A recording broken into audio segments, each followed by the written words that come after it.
All right, here we go. You good? I'm all good. Sweet.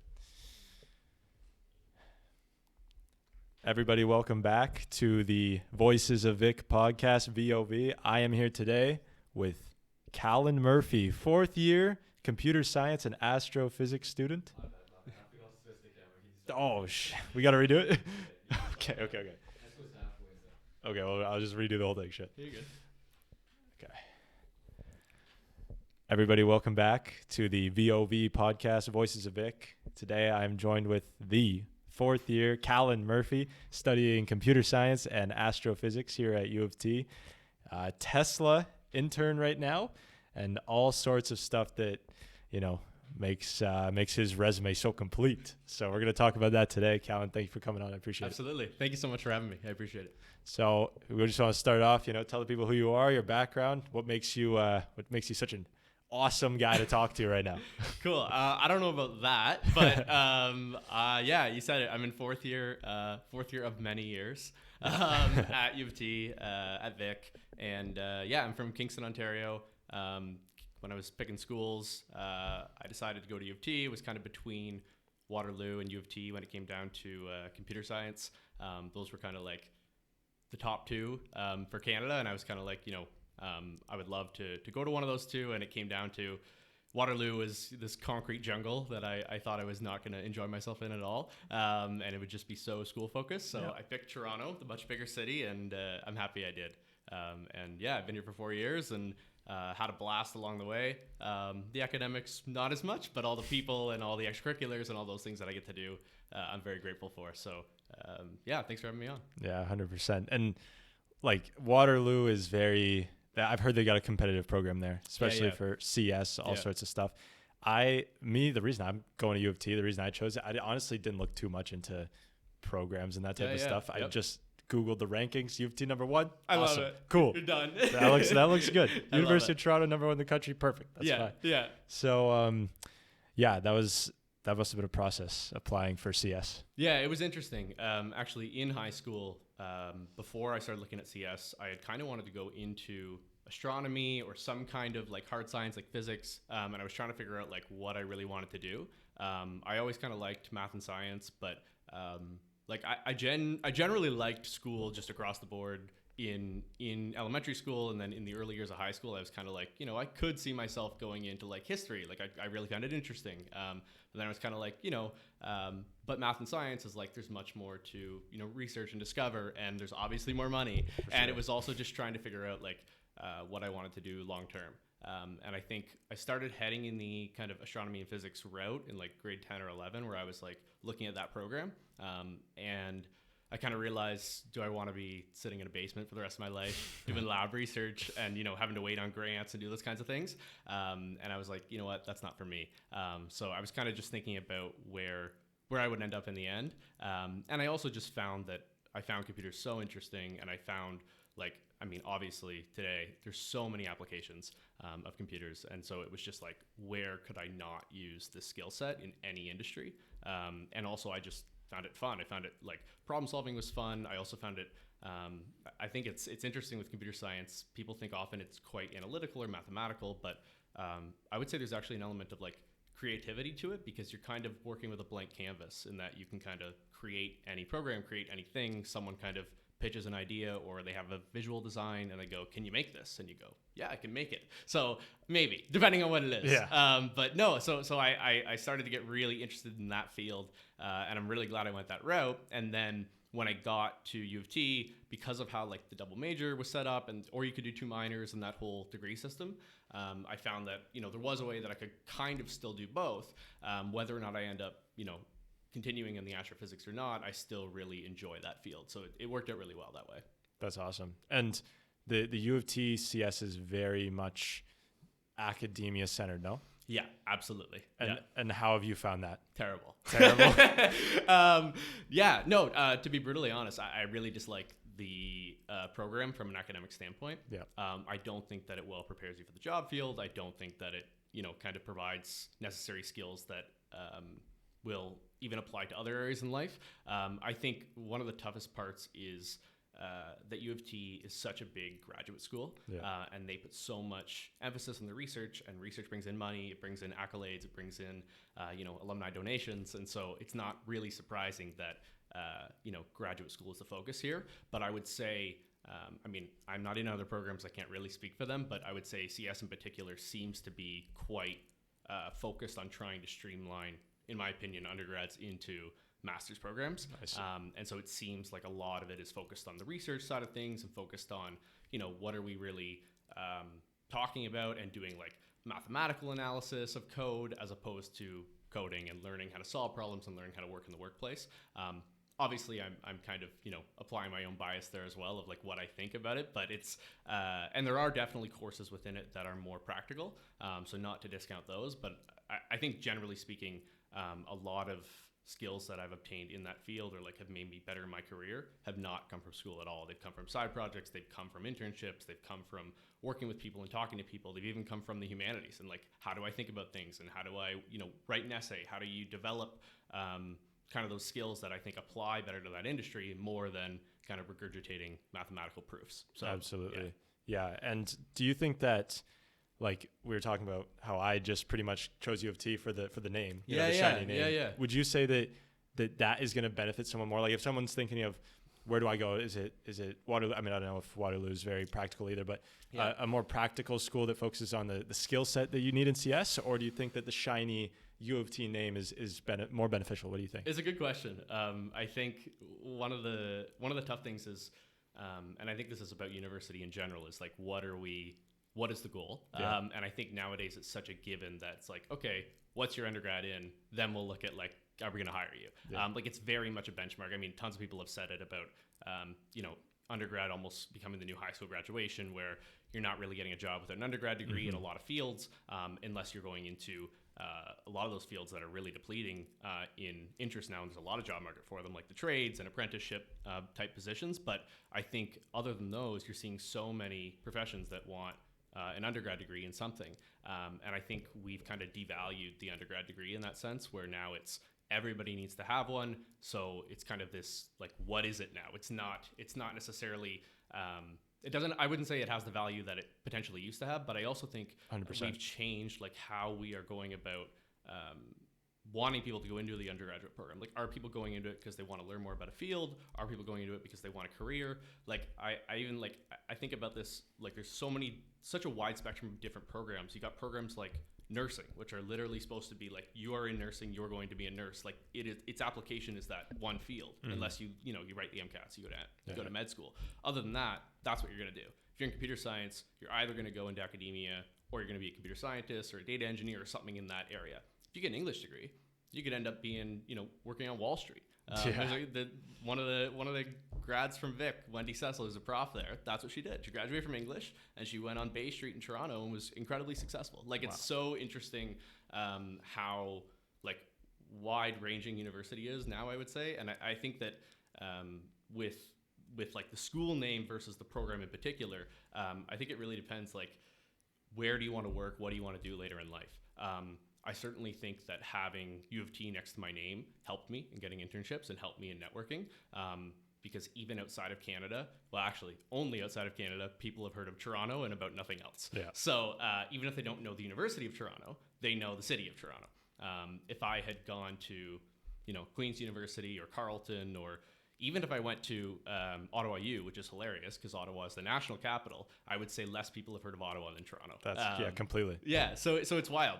But I don't know, like when you were looking at schools too, and you were looking at like in the area, like was it like, did you know you wanted to do econ coming into university, or did you decide that after you came in? I came in with a physical and mathematical sciences idea. Cool, yeah. Cool. So yeah. I originally wanted to be what's it called? Oh man, why am I forgetting? I'm blanking on this. An actuary. Oh, okay. Yeah. I was trying to get into actuarial sciences. Okay, cool.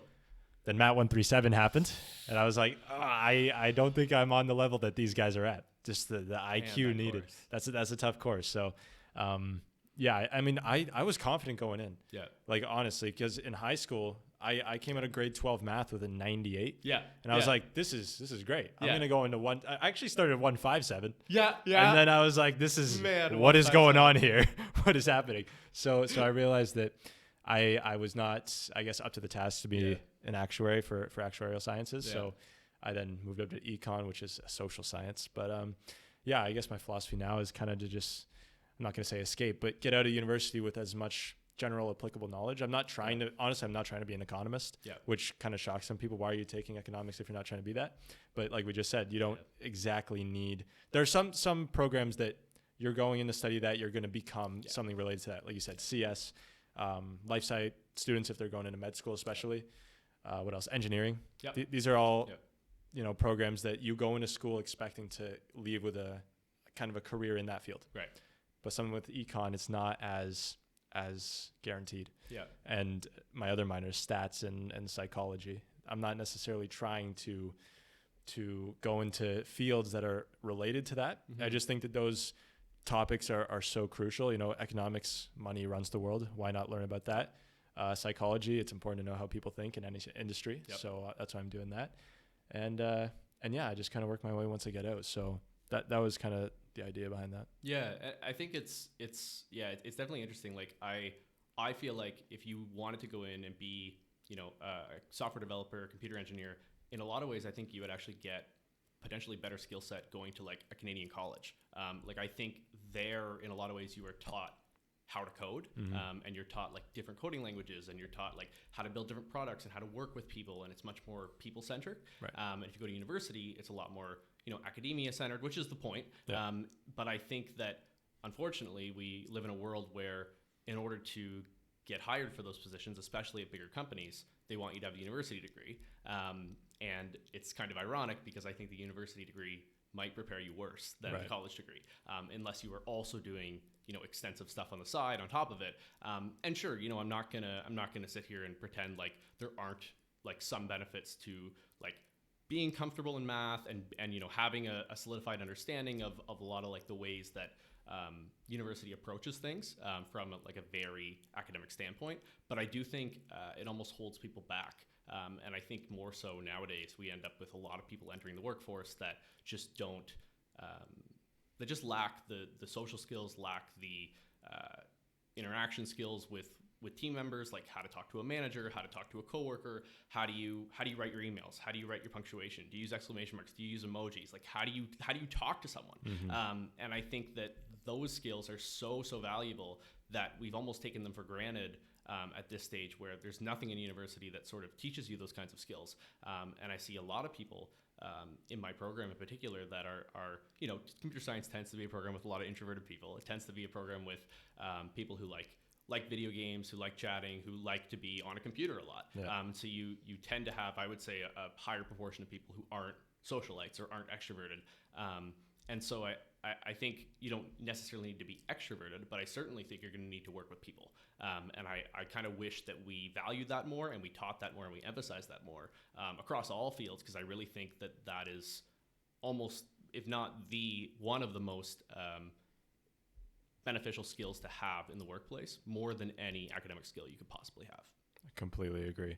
Yeah, it's for sure. Would you back the argument of some of these students who may be more introverted, who are, say, just waiting to get those skills in the workforce? Or do you think that, it's crucial for people to get a head start now in university? Yeah, it's a good question. I think it's certainly easier to learn those kinds of things when you're young and get used to them. I think it's definitely possible to learn those things in the workforce. It depends.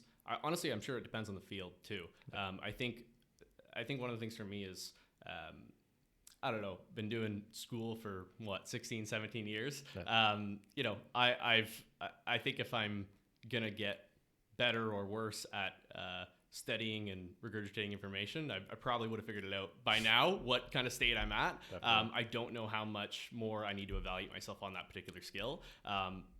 However, I do think I need to continue to evaluate myself on how I interact with people. I think it's actually far more complicated of a skill. And I think it's so interesting because we can't really tie a metric to it. We attempt to tie a metric to elementary school and high school and university, and there's so much controversy about that, right? Yeah. Like letter grades and percentages and GPAs and how are you evaluating people. But it's still easier to approach that and quantifiable to some extent of how well can you regurgitate information if you're in something like life science, or how well can you, write an essay or come up with a thesis if you're in English. Like there are things that you can quantify with that. Yeah. And I would say that we don't do that with like social skills and interacting with people. And I think a lot of those things used to be a little more just natural in the teaching as well. Like I think like the University of Toronto has grown by I'm going to throw out a number that's probably not even correct whatsoever, but like 150%. Like it's 1.5% grown, or 1.5 times grown in like the last 20 years. Like it's if you have a school in a single building, like in UC, like University of Toronto originally was, everyone knows each other, everyone's talking to each other. Your prof notices if you're not there. They know like, are you not there for a few days? The prof might start to worry. Like, it's just such an interesting concept about how humans interact with each other, and how like being a human being is like a necessary component to education.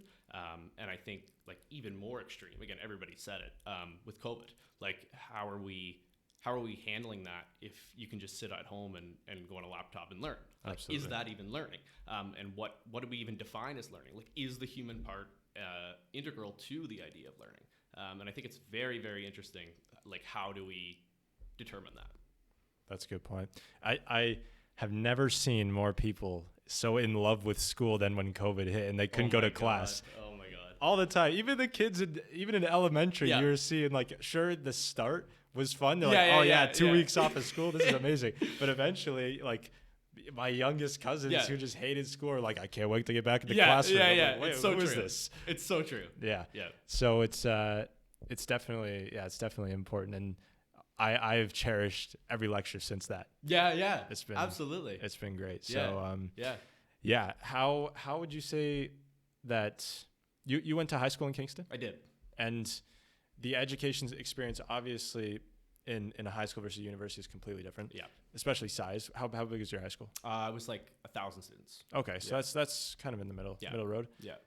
How would you compare the two? Like, just from Kingston, it's big enough city, big enough town, I guess, but compared to Toronto, nothing at all. So absolutely, yeah. So what would you say about your start in high school and how you grew there? Yeah, good question. I think one of the biggest things to me is like the quality of the people you're around and the quality of the teachers that you have are drastically important to the education you get. And I think it's it opens up a whole bunch of questions about school size and private schools versus public schools. And again, we're like, you and I from Ontario too. Like, Ontario is different from BC, which is different from, Alberta, which is different from the rest of the world in how they approach education. But at my high school, which was a public Catholic high school, it was very, I would say I was very lucky to have the experience that I had. I would say I had a abnormal amount of teachers that were very involved in extracurriculars, very involved with like running sports teams, running events, running things. The high school had, a group of drama teachers and music teachers that ran like musical theater and ran drama stuff, but then it also had like the best football team that went to OFSA. Like it was really cool to have such a school that had all these opportunities. And I think to me the biggest thing was valued those opportunities, that I actually really think that UofT suffers from not doing as much anymore, which is things like intramural games. We go to intramural games and you maybe got your one or two friends that are in the crowd, and that's it. And I think even 15 years ago at universities, that was not the case. And I think in high school, and I don't know if this is just the sake of it being a smaller community or what it is, but or if it is just what the cohort is or what the educators are. But I think there was just such a emphasis on extracurricular involvement, and to me that is something that really builds up those skills that we're talking about, like builds up those social skills, builds up those ability to interact with people, ability to lead, ability to talk to people from different groups. And I think especially so if you are doing arts and you're doing athletics and you're doing, you got your school stuff too. But I think my favorite part about my high school experience was that the atmosphere was such that I felt that school didn't have more or less weight than developing my social skills and extracurricular activities, which is interesting because a lot of people are very quick to say school first, and if your grades aren't well, you shouldn't do extracurriculars and stuff. Mm-hmm. I don't agree with that at all. I think that both are equally important, if not social skills being more important, and I think that's definitely a product of the way I was raised and the way that I've experienced life in my own shoes. And I'm sure people have different opinions on that, but I think it's just very interesting.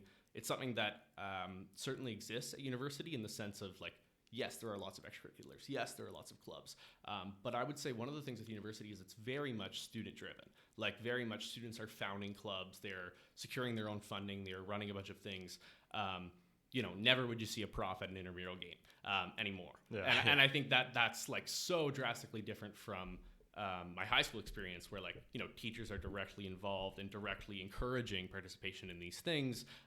Like you're in class and they're talking about, there's a hockey game after school today. We should go and support our, senior players. I can never imagine a prof having any, saying anything about a varsity game, which is just unbelievable because the varsity sports are at such a higher degree. Like I think they should be saying those things. But of course that's not their role, and university is not high school. And so I recognize that. I think they're certainly, they can't operate in the same way.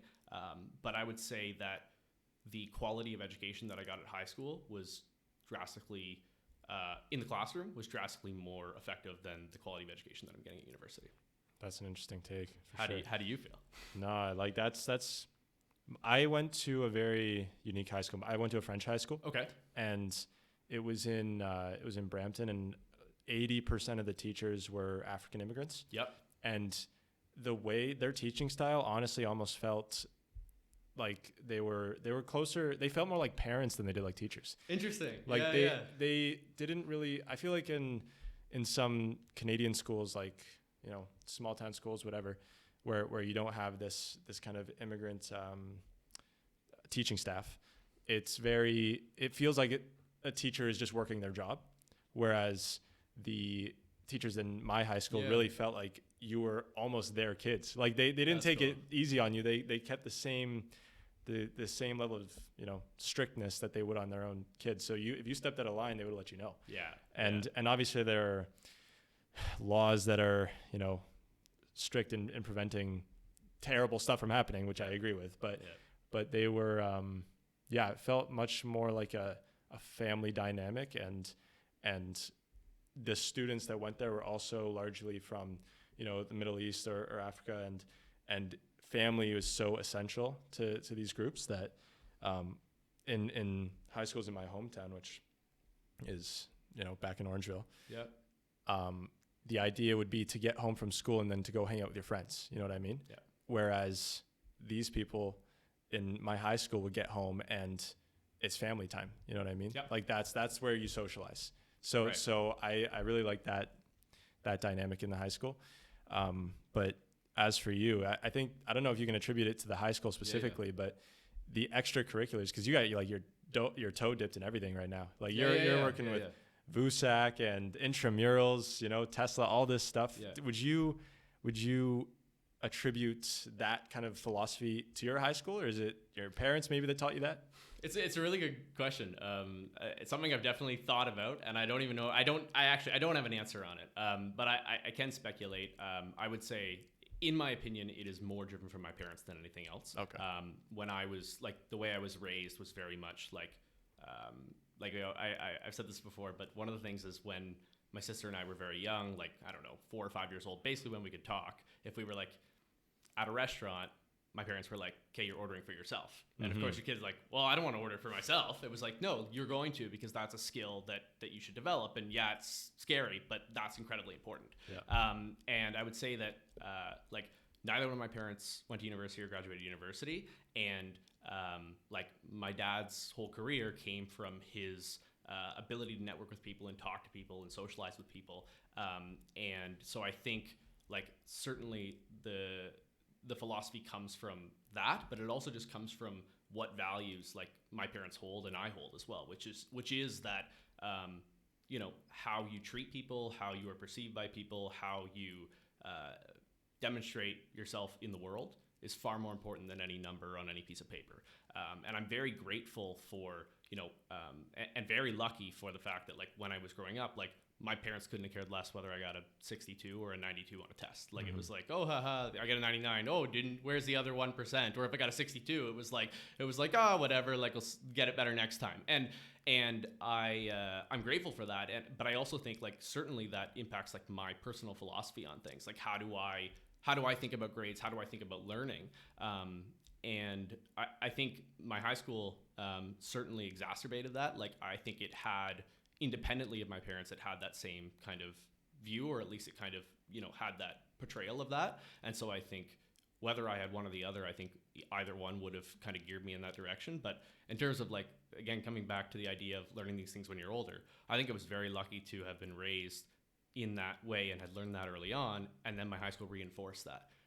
And I don't think it's the only way to approach life. And I also think, like, even what are we talking about like what this approach is? Like, I'm not even well defined, right? I guess generically speaking, I'm kind of saying the idea of emphasizing the importance of social skills and interacting with people and working with people. And I think that there are lots of people who are successful in this world without those skills. There are lots of people who are incredibly introverted, and I mean, some of the wealthiest people in the world are incredibly introverted people who can't speak well, can't public speak. So I think it's very interesting if you look at it that way. But I think, to me, one of the, again, I don't want to pretend to be a philosopher here about a whole field I know nothing about. Yeah. But like, my personal philosophy is that the most valuable thing we can do as a human being is, like, contribute to society and be helpful to other people and be generally looked upon positively in society, and to contribute to society beneficially. And I think that in order to do that, those skills are more important than being able to solve a puzzle. I completely agree. Yeah, that's a good point. Were you always like this, would you say?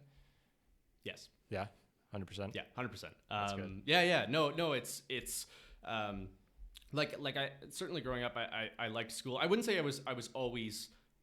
I didn't always recognize the importance of this. Like, certainly this is something, especially since being at university, that, like, I've started kind of thinking about in a way that's different. I mean, the University of Toronto was obviously so massive.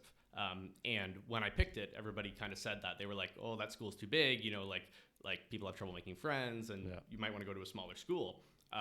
And again, a lot of these things I'm saying, I do think you can get, more of that family dynamic, more of that, like, closer dynamic in a smaller school, more sense of community. I'm very grateful for the college system at UofT. I think it does a good job of creating that sense of a smaller, like, school within a much larger school. Yeah. But I think the thing for me was, like, the University of Toronto, regardless of how big it was, I also thought it was going to be, and it is, a great experience in that I'm going to have to deal with that environment, which it would be a challenge. And it is a challenge. Like, certainly there are people from all over the world here who are incredibly bright and incredibly dedicated and incredibly motivated, and I think it's a really good environment to be in, to kind of challenge yourself and see, like, how can you hold up at the top university in Canada. It is certainly an exercise in that, and if I could go back, I wouldn't change my school to another school. I think I've learned so much from coming here, and even though I would say my experience on the academic side of things has not been all that positive. My experience on the social side of things and on the people that I've met and the things that I've learned, especially, how diverse the University of Toronto is, like, getting to talk to people who are, like, from all these, like talking to people from so many different countries, from so many different, like, I would never have had that if I went to Queen's University in Kingston. Yeah. It'd be all my high school friends and I, like, yeah, it would have been fun, but it's what am I going to, what am I going to get out of that? How is that going to shape me to be better in the future? And I think, there are such a wide variety of experiences in life where you can get those things, but certainly if you're in a place for 4 years, it's going to have a large impact, especially in the years like 18 to 22-ish. Like, that's certainly going to have a large impact on how you view life and how you handle life later on. Absolutely. Do you put a big emphasis on family? Obviously, you took a lot from your parents, and you and your sister are close. Yeah. But in the future, are you focusing at all on starting a family of your own? Is this something you think about? Something I very much think about. Yep, yeah, absolutely. Yep. I would say, I don't know. This is probably naive of me, but since I was 12 or 13, I've been like, yeah, I want to get married. I want to have kids. I want to have a family. And that, I would say, obviously is more driven from, the way I was raised than anything else. Yeah. Family mostly descended from Irish Catholics who have huge families. Yeah. And family was always really important growing up. Even to this day, like my grandmother has like Sunday dinner every single Sunday. And it's like any like aunts and uncles and cousins and everybody around comes to that. And it was so like family was really important growing up. And I'm really, really grateful for that experience that I had. And I think that for myself, it's something where I wouldn't even see, and I can certainly see like different perspectives on this. Like I think it certainly makes sense. Some people don't want to have children. Some people don't want to get married. Mm-hmm. Personally, I think it's something that is, for me, fundamental about the way I live my life, which is to, contribute to society in some like positive way, and then pass that torch on to a next generation and to educate someone and to pass that, do for someone else what my parents did for me. Because I'm incredibly grateful for that. And I think it's very important to kind of, take, all of human history, taking the knowledge that we have and passing that to the next generation. So, absolutely. Yeah. No, I don't think it's naive at all to say started at 12. Like, I don't think I ever even questioned it. You know what I mean? Yeah. Like my parents just talked about it in such an obvious way. Like so many hypotheticals of when you have kids. That's true. That's true. Yeah, that's true. When we were talking about getting rid of our Legos, my mom was like, "No way, you're gonna need this for your kids." So yeah, that type of thing. Yeah. So yeah, I guess it's just also been kind of ingrained into my head, and it's never really been a thought. Like obviously there are a lot of people are concerned about. I've heard a lot of opinions about bringing up kids in a world that might not be safe. Some see it that way. I just think that, I don't know, that seems like such an important thing, like you said, to pass the torch, to the idea of kind of living through somebody. Right. Like when my parents will pass on, they'll kind of live through me and my brother, and it kind of moves on like that. So I like that idea of I guess lineage and legacy almost. You know what I mean? So that's that's definitely important. UofT, Victoria College. You picked Vic. Was there any reason? Was it a whim? For me, it was a whim. I didn't do much research, but what was your reason for picking Victoria College? I also didn't do a ton of research, and I think the more people I talk to, the more I hear like this is a similar case where Vic and Trin were the only two where like you had to apply to. So then everyone was like, okay, these must be good. Yeah. And so then it was like, you couldn't apply to both or whatever it was, right? You had to rank, you had to rank one of them first. So it was, to me, then it was like, okay, well, I got to pick one or the other. And when I looked at like residence stuff online, like the different residence buildings that Vic had, they had a lot more like single rooms, and they had a lot more like private bathrooms. Yeah. And then also, the castle of Old Vic. Absolutely. Everyone says like, how do you not want to be there for that? So no, I honestly did not do a ton of research either. It was really like my decision was narrowed down pretty quickly. Yeah. When the other day we were walking back from a hockey game, and I don't know how it got brought up, but almost everything there is to know about Victoria College history. How did you get this plethora of knowledge? You downloaded it like in the Matrix, they just do a chip. Just everything goes in. Yeah. You got it from Eli. That's what happened. Yeah. Neuralink.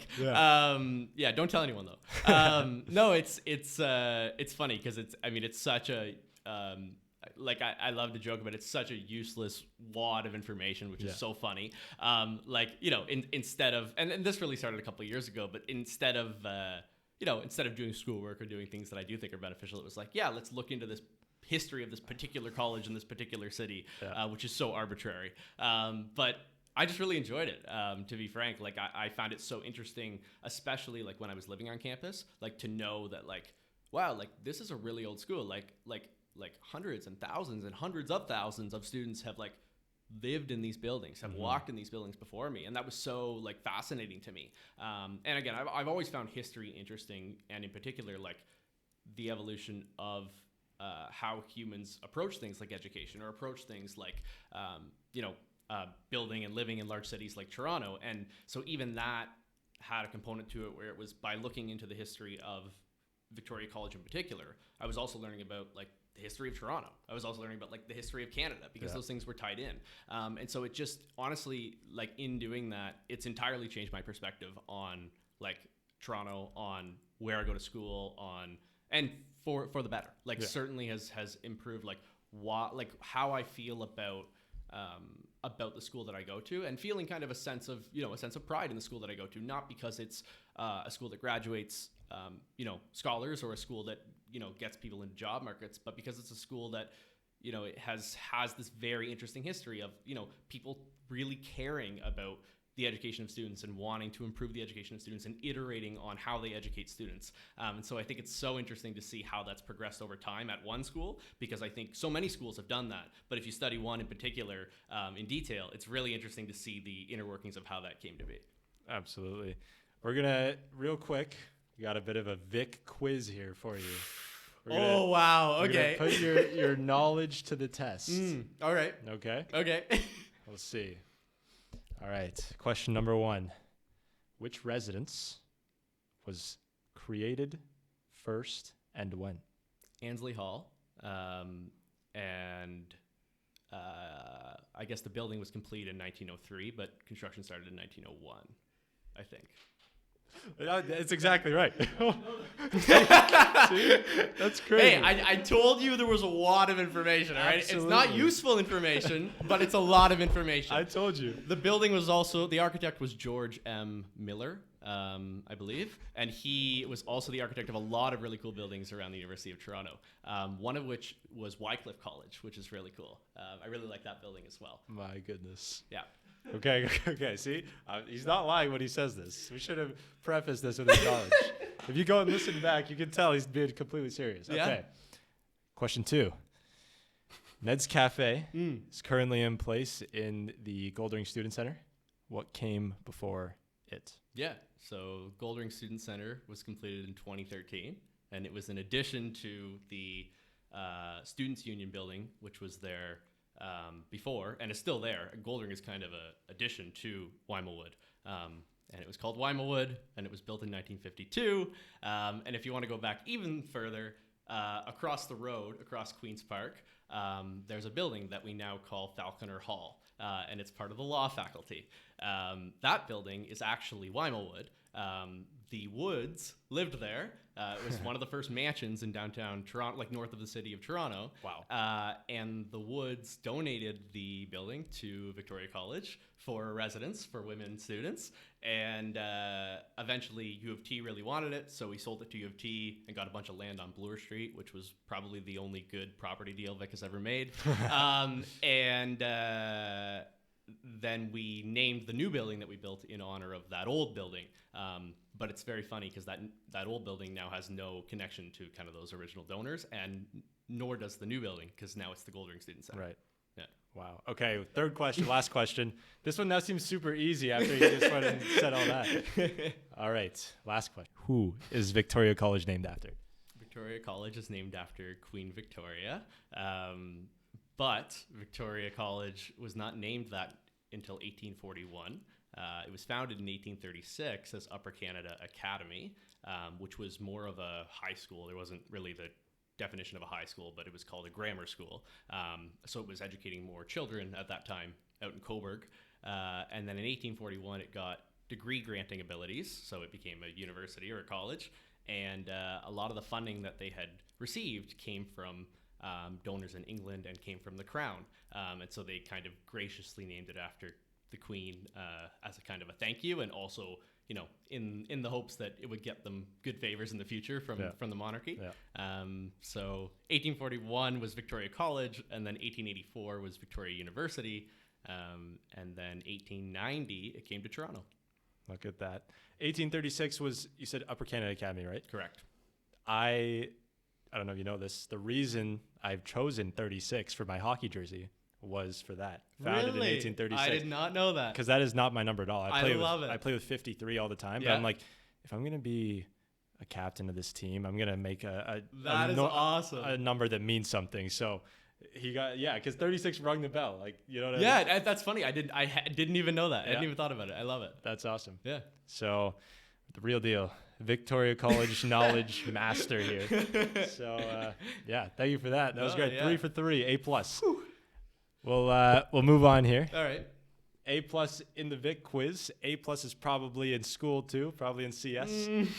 Getting there. How did the Tesla internship start? How did that come to be? Yeah. Great question. Can you just take us through how that started? All right. So when COVID hit, I was just finishing my first year at the University of Toronto, and it hit in March of 2020, and we were kicked out of residence. And at that time, obviously, I was in first year. Like, I was still kind of figuring out what I wanted to do, but I was pretty set on CS. However, as you know, at UofT, you have to sort of apply again once you're in first year to get into your program. And CS was known for being very competitive. And so I was pretty stressed through first year, like, am I going to get into this program? Am I not? I was barely getting through 137. And so it was trying to figure out, like, is this even feasible? And I talked to like academic advising a few times, and they were like, you know, one of the first things they were like, do you have a backup plan? Like, do you have another program that like you should probably like think about like what other program you want to get into if you don't get into CS? And I was like, no, I just want to get into CS. Like, I that's it. And they were like, okay.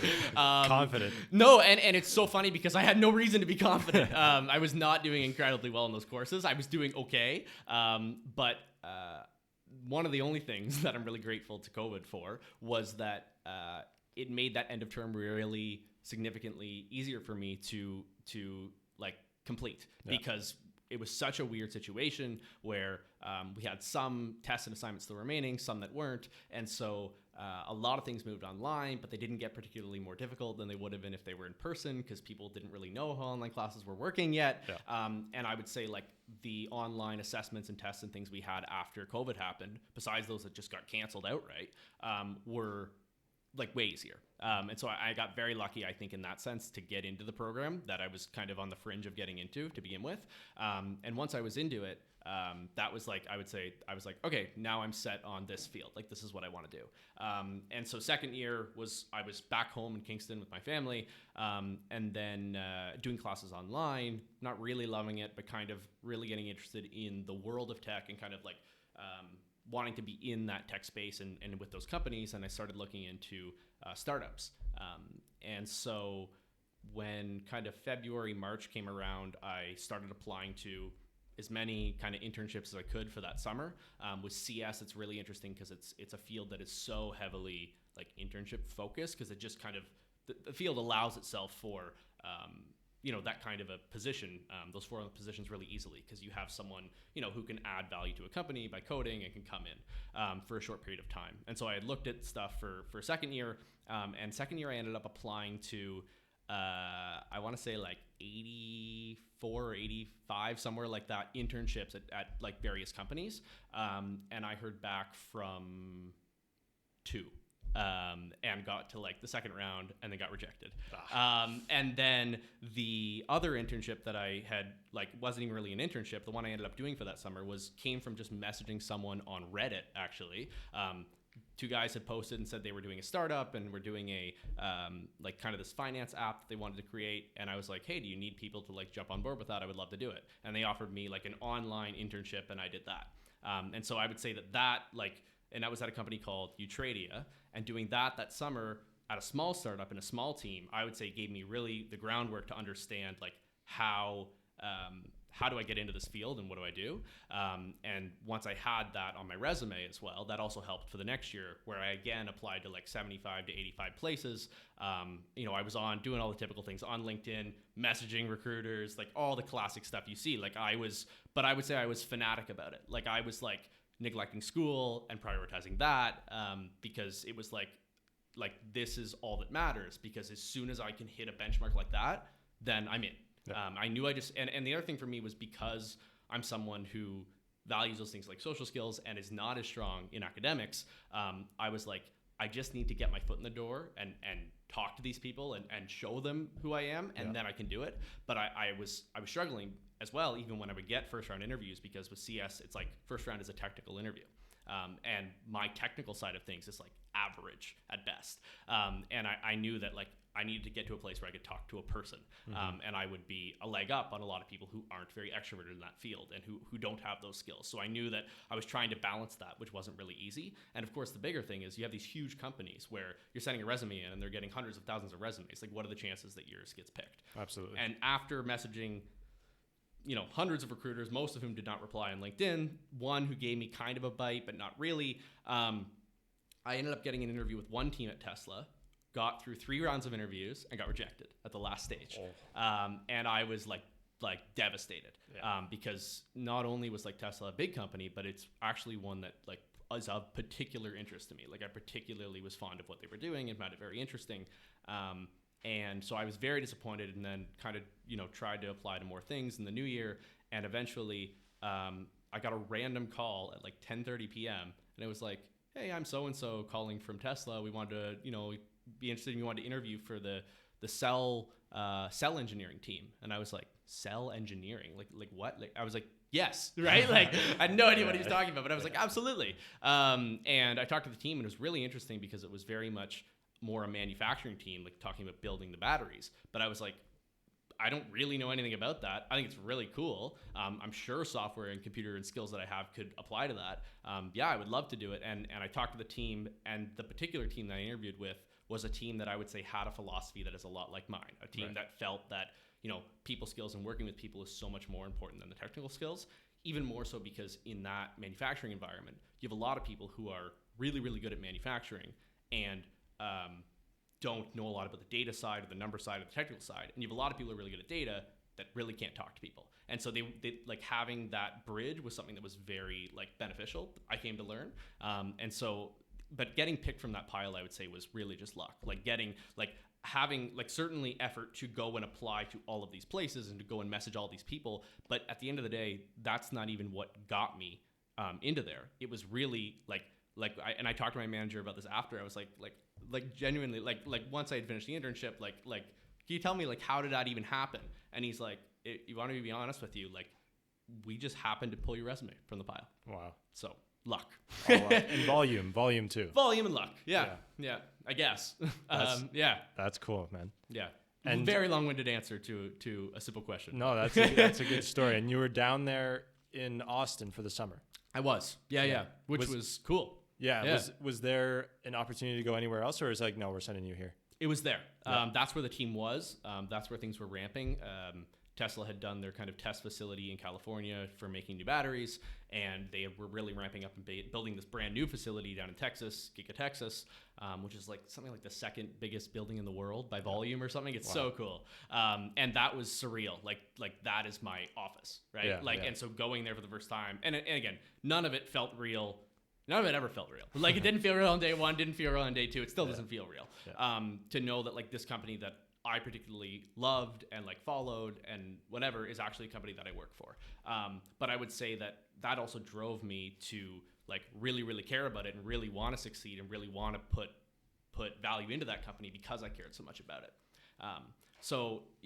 It was really interesting when I got down there. I mean, I've certainly never lived, further than Toronto to Kingston by myself, right? I was living 2,000 kilometers from home in a whole different country. I had to deal with immigration and housing in a state that Texas is Texas. It was such a weird experience, but such a great experience that I was very, very lucky to have because I had no experience in that field at all. And now I can be okay, I'm a little more comfortable with that kind of situation. What is it like to have to go and move somewhere and live by yourself and, be self-sufficient in some sense. But it also, I would say, certainly made university tougher because now I feel like I've gotten a taste, right? Absolutely. Where it's wow, this is what I could be doing. Yeah. I love this. Why am I in the walls of Robarts right now? that's the tough part. Yeah. Would you say there was a big culture shock compared to from Austin to Toronto? Is there what are the key differences? Yeah, good question. Not really. No. There were certainly things that were noticeable. I would say more but Canadian to American things, right? I don't know, just mannerisms and just how you strangers talk to people, how you interact with people, how you walk on the street, small things like that. Yeah. Certainly the weather was the biggest one. Austin was so so hot. Like it was like 40 degrees Celsius. Oh, jeez. And of course, it was all Fahrenheit down there. So they'd be like, oh, it's this. And I'd be like, it's what? And I'd check. So that's a gap. But no, it was cool. I mean, Austin isn't very like Texas compared to, rural Texas. Austin is very like urban. It's a big like university city, which is kind of cool. And I got to meet a lot of other interns down there, which was great. But like, no, like the team was, it's actually interesting how I would say not drastically different it was. Like, I mean, human beings are human beings, and they had people there that were coming from all over. I had like, even within my small team of 10, it was like someone was from the UK, and someone was from China, and someone was from, like, it was just so interesting because at the end of the day, like, we were all just human beings wanting to contribute to this goal and working together to do it. And I found that so exhilarating and so rewarding. Mm-hmm. Yeah. That's awesome, man. Yeah. Does Elon acquiring Twitter make your job much harder? Does that cause any headaches in the office? No, it causes discussions in the office. Discussions, yeah. It's certainly something that was talked about before it happened, right? Where it was like everyone was like, "Oh, this should be interesting, right?" Like, right? Like just like the rest of the world is, right? Like what's going to happen now? How is this person going to run multiple companies? But I would say like, if I hadn't read the news, if I hadn't known he acquired Twitter and I was still working at Tesla, I wouldn't have known any different. No? No. That's good. No. That's smooth. Yeah, and I would say it's interesting because a company like Tesla, like I would say in other companies, maybe even more so that would be the case, because I feel like a lot of companies, the CEO is pretty far removed from the ground operations. And I know it's something that Elon gets a lot of flack for being like a little too pushy and a little too, like, not within the company, but just in the general public and hands-on about. But I think it's one of the things that has made Tesla so successful is that, the CEO is actually like on the floor, actually like understands the problems that are being experienced, actually talking to workers. Like they're not, 6 corporate levels removed from the person, like sending them, emails written by various other people that they pretend is by them. So I think his candidness and his approach is really great because it brings him closer to like ground level. But I also think he's not so close that him being, preoccupied with a lot of other responsibilities, like hit that kind of, the success of the company in any particular way that was noticeable to me, way down the food chain. 100%. Yeah. So what is next for Callan Murphy? You got a 5th year coming, right? I got a 5th year. Fifth year. And after that, what's the plan? Yeah, good question. At this stage, it's get the hell out of here as fast as I can. This summer, actually, I'm gonna be going to Fremont, California, still with Tesla, but at the other facility, the facility that kind of spawned Giga Texas. So a great team down there, people that I've worked with online for some time when I was down in Texas, and also I actually got to meet some of them down there. So I'm going there for the summer. So that's, first of all, I got to figure out housing there and housing here next. That's the top of my mind right now. But and then after next year, when I fingers crossed graduate and get out of here, it's really just trying to get into a field where I feel like I can make the largest difference on the biggest scale. And I think as it stands right now, Tesla's a pretty good way for me to continue like getting into that area and continue to contribute in that way. I think that Tesla is a company that is really impacting a large amount of the population. Like I really think one of the biggest things is for me, is a philosophy on life is trying to contribute to humanity in any way I can. Like if I put one bolt in a rocket that lands on Mars, that to me is like I made an incredibly meaningful contribution to the success of humanity. And so I think it's really just trying to get my hands and solve the problems and use my skill set to help humanity solve its toughest problems. I think some of the toughest problems include climate change. I think some of the toughest problems include like, what are we doing on Earth? Like underpopulation, overpopulation, like poverty and hunger and all these issues where it's like certainly a lot of these things have existed for so long, but I think our world is so interesting today because it's more connected than ever. And so it's trying to figure out how can I, in my, small, infinitesimally small, existence on a rock in the universe, be able to make some sort of a difference that will be beneficial to as many people as possible. And everyone will have a different philosophy on that. But for me, it's to try to contribute to those ongoing projects or those, ongoing issues in any way that I can. And I think as it stands right now, my skill set will best continue to accelerate me towards, being part of that push at Tesla that'll help to, accelerate the world's transition to sustainable energy, but also potentially trying to get in the door at SpaceX as well. And how can we, push ourselves even beyond those limits and go where no man has gone before, I guess is the quote from Star Trek. But, try to really, push humanity to that next stage. I think there's really no bigger goal than that. And in a way, it really kind of circles back to my interests and my, even from high school in astrophysics and then computer science. It's a really good in between for me. So I would say as it stands right now, maybe that's my end goal, but I certainly would say that's, you asked me a year ago, I would have said something different. A year later, I'll probably say something different too. So completely. Yeah. And a reason I respect you so much is that I've for the longest time, I've been listening to entrepreneurs lately, just for sort of inspiration, guidance, and the idea of maybe working on like a Bay Street one day, working in that sector has been interesting to me. And it's like, I want to, achieve my full potential in terms of, earning and maybe providing a good life for my family, whether it's kids, wife, parents, even, and it's very, I guess, almost self-centered, like personal success. But something that you're doing that I've kind of been having like a moral dilemma with is how can I also make a big contribution to just like you said, the goodness of humanity. Right. And who really is more successful? Is it a millionaire who's obviously, I'm sure there's a lot of good that you can do on a Bay Street or something like that for the world, but would you consider them more successful than a doctor who's obviously earning less in Canada, especially, but also saving lives? So yeah. No, I know it's hard. Yeah. And again, I'm not going to, sit here and pretend that I'm, incredibly selfless in those ambitions. Like certainly being in those fields or being in those sectors and working for those companies generate an incredible amount of revenue and also like certainly will allow me to provide for my family alongside all those things. Like, I'm certainly not giving up everything I have. No, 100%.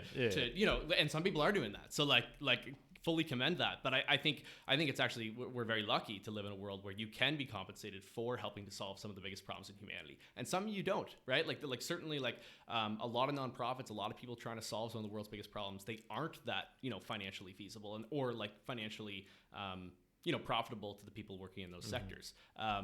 But I can't leave here without giving a hot take too. So I gotta give a hot take about Elon. Let's hear it. And defend myself against the Bay. But no, it's I think one of the biggest things for me, because this is related to what we're talking about, which is for a long time, like Warren Buffett was looked at as like, look at this incredibly successful person. Like this is one of the richest people in the world. Yeah. Jeff Bezos as well. When I was a teenager, and like you, I also looked into a lot of entrepreneurs and things in that sector, and I found it very interesting. Like, it's interesting to look at like who are the wealthiest people and what are they doing. Mm-hmm. And when Elon became the wealthiest person by net worth, I was incredibly grateful in this. And I said this to I had an Uber driver when I was down in Austin, and the Uber drivers like because I had to get out to the facility, and I would have an Uber driver pick me up and drive me to my place, and they'd always go, oh, like they'd tell me, they'd be asking about Tesla or they'd talk about Elon. And the one person said to me, they were like, like, I think it's so interesting. Like, I'm so happy that like he is the wealthiest person as opposed to some of these other people we've seen before. And I said, me too. This is something that I've kind of thought about is, would I rather tell my children that, the wealthiest person in the world, the way that you can make the absolute most money is being a king, is inheriting the money? Mm-hmm. Or would I rather say it's by, crunching numbers and looking at fundamentals of other corporations and betting on them, like Warren Buffett does? Yeah.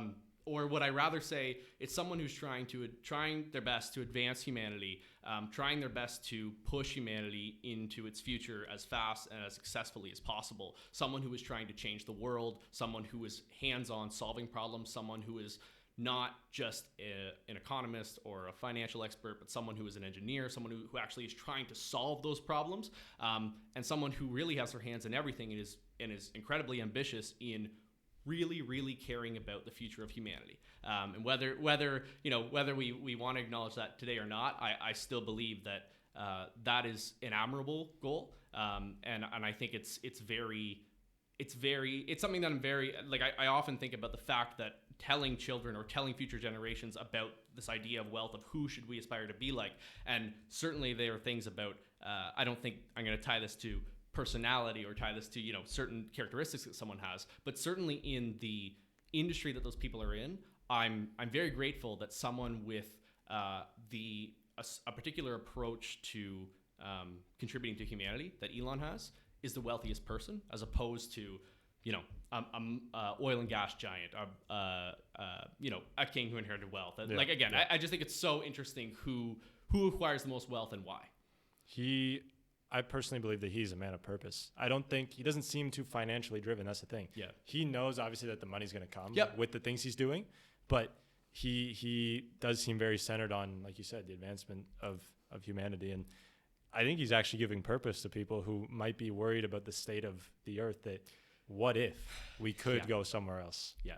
Yeah. That's amazing. No, it's a huge thing. I mean, a few days ago, Tesla did their Investor Day thing, and it was a really good down-to-earth chat. I would encourage anybody to check it out, especially if they're interested in climate change and like the issues that we face. Because Drew Baglino and Elon got on stage and they said, look, yes, Tesla's about electric vehicles, but Tesla's about a lot more than that. Tesla is about transitioning the entire planet to sustainable energy. And how can we do that? Is it feasible? And Elon kind of said, I really want to leave people with a sense of optimism. It's very easy to be, pessimistic about the future of the world.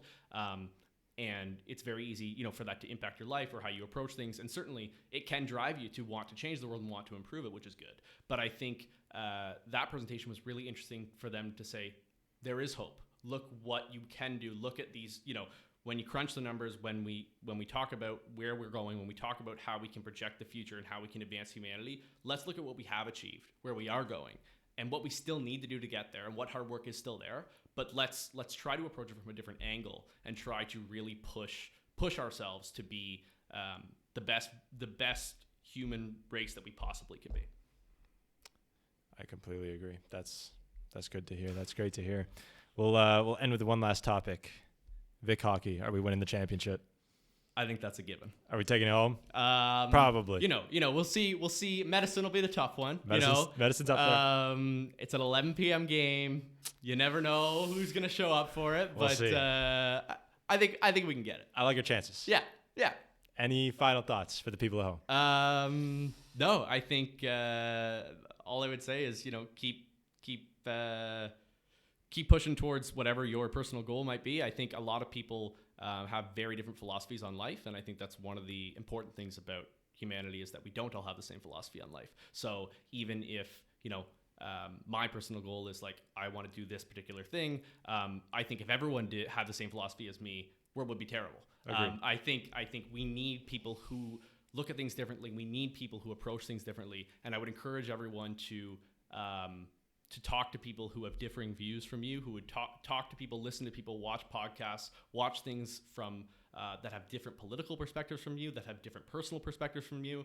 I think the only way that you can kind of develop your own personal philosophy on the world is if you have heard every stance and you have learned from as many other people's perspectives as you can. And at the end of the day, some of it won't even come from other people. It'll just come from yourself. And I think, have faith in yourself to be confident in your own perspective and know that it doesn't matter even if you're on that ship alone, that ship is still going to float.